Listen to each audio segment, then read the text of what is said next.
waaw merci beaucoup monsieur Ba ci dalal bi ma dalal donc maa ngi tudd Abdoul Khadre Fofana coordonnateur communal Yewwi Askan Wi Richard Toll nekk aussi coordonnateur départemental Dagana bu Pastef di liggéey au niveau de la compagnie sucrière sénégalaise en tant que responsable système d'information de la culture.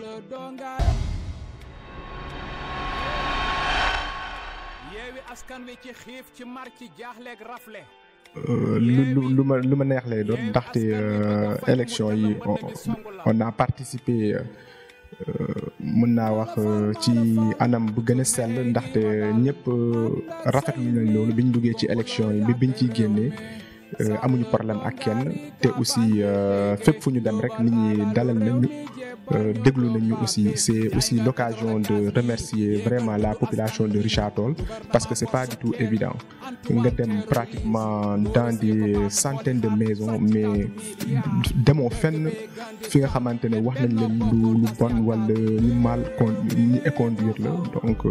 dem nañ ci population bi waxtaan ak ñoom par rapport ak suñu projet te aussi la population a été réceptive donc finalement vraiment ñu ngi leen di delloo njukkal bu baax ci attitude boobu.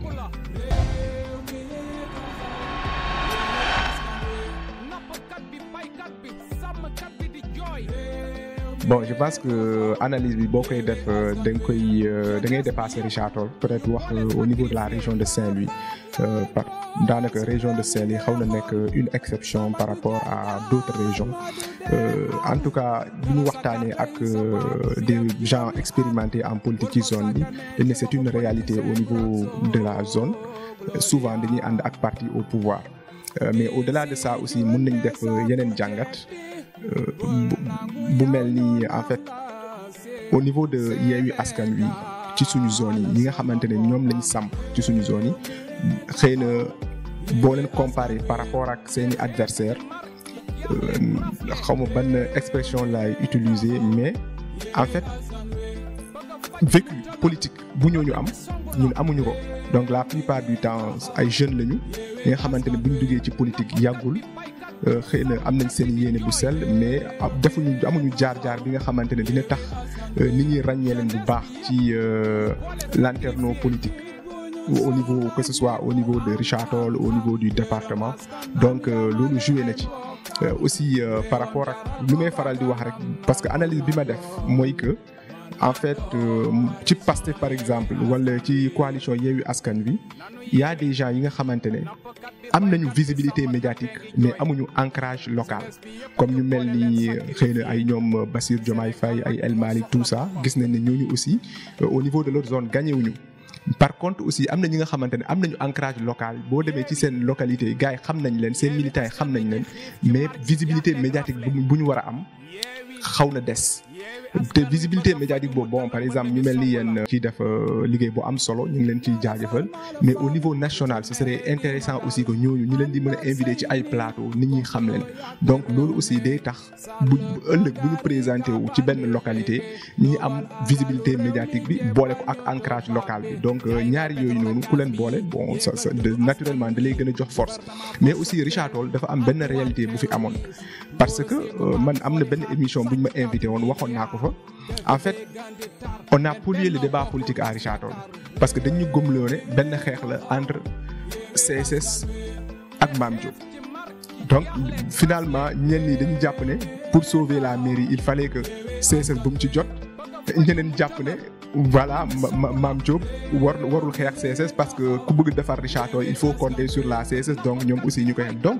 finalement débat bi tout le débat a tourné autour de ça mais ñun on a essayé d'alerter d'attirer l'attention des gens sur les enjeux yi nga xamante ne dépassé na foofu parce que en fait ñun lu ñuy xeex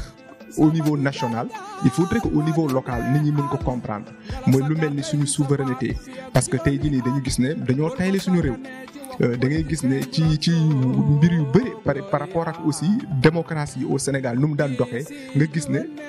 pratiquement avant les indépendances ñun ñu commencé woon voter mais mu am benn président bu ñu fal bu ko neexee yow doo voté bu ko neexee ki diw voté diw du voté donc ñi gis ne par rapport à suñu acquis démocratique yi nga xamante ne on a pu les avoir pendant des années et des années dañ ñëw ba à un moment donné ñu leen di bafouer mais aussi par rapport à nos valeurs ñun lu ñu gëm da ngay gis ne finalement comme par exemple la question de l'homosexualité yóbbu nañu ce débat là à l'Assemblée nationale ñi bañ ko voter pour des intérêts occultes donc enjeu yooyu c'est ça qu'on a essayé de faire comprendre aux gens beneen biir bi aussi bu ci gën a am solo mooy parce que souvent les gens ont tendance à dire qu'on a perdu en fait c'est pas une défaite sur toute la ligne boo ko analyser bu baax parce que ñun suñu objectif de départ c'était quoi c'était de faire en sorte que maanaam Benno Bokk Yaakaar ñi fragiliser leen de telle sorte que ñoom même bu fekkente ne dañuy am benn score mais mu bañ a dépasser la barre des 40% bu ko defee seen adversaires yi boo cumuler seen total mu nekk 60%. Au niveau de Richard-Toll on a atteint cet objectif là. Il y a certains qui n'ont pas compris. Ils disent que voilà, la population a voté pour le maire sortant. En fait, la population n'a pas voté massivement pour le maire sortant, mais elle a voté contre le maire sortant. Parce que pratiquement 60% là. Moom, il n'est même pas arrivé à la barre de 40%. 36% là. Donc, les voix étaient dispersées. Mais bu fekkoonte ne les opposants au maire, ñoom dañu réunir autour de l'essentiel, ñoom ñoo koy gagner. Donc, il y a toutes ces questions-là yi nga xamante ne ça entre en compte. Boo jëlee au niveau du département de Dakar, par exemple, Benno Bokk Yaakaar a gagné a obtenu un score de 45%. De ce qui veut dire que seen adversaire yi ñoo am 55%. Loolu c'est une victoire pour nous parce que tey jii nii bu fekkoonte ne ci élection présidentielle Macky Sall forcément day dem deuxième tour te ñun c'est ce qu'on voulait won ko qu'il n'a pas la légitimité actuellement.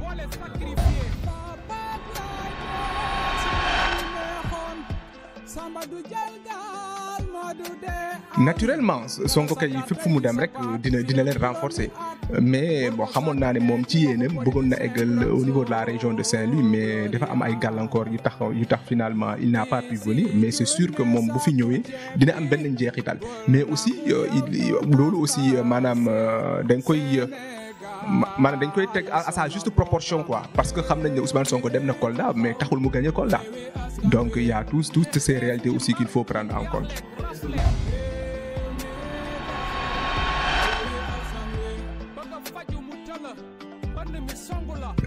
Mais évidemment qu'on y croit parce que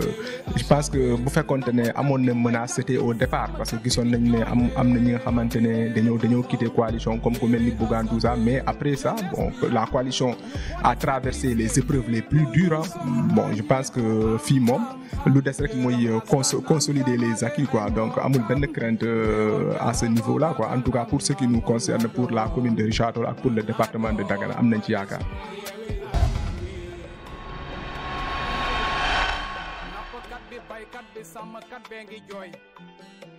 am nañ ci yaakaar bu baax parce que luñ ci yaakaar surtout mooy que mu am que le niveau national puisse entraîner le niveau local parce que nit ñi yëpp gis nañ ne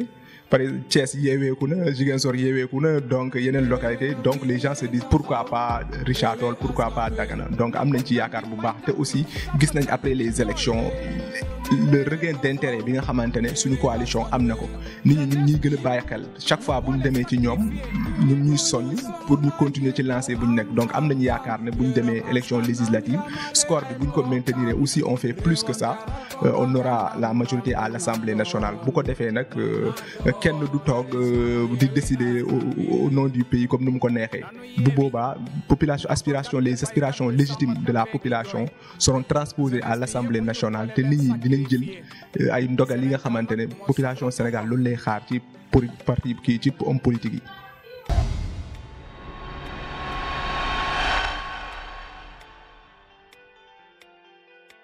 rek encore une fois di leen remercier ci seeni invitation di aussi woo suñu militants yi ak sympathisants yi à la mobilisation ndaxte lu des moo gën a am solo sax daanaka parce que en fait il s'agit de l'avenir du pays pour les élections législatives comme ni ma ko waxee enjeu yu rëy la parce que il s'agit d'arracher notre souveraineté d'abord à l'Assemblée nationale bu ko defee population Sénégal li nga xamante loolu mooy ngëm-ngëmam loolu la bëgg politiciens yi teg ci seen tànk lii moo ñuy permettre tey jii nii bu ñu amee une victoire écrasante à l'Assemblée nationale ñu mën a wéyal loolu. Mais aussi élection présidentielle yi boobu moom ce sera l'étape ultime boobu mooy nekk finale bi comme ça bu ko defee leader Yewwi Askan Wi bu ñu jëlee pouvoir ñu mën a moom suñu réew comme ni ñu ko bëggee incha allah.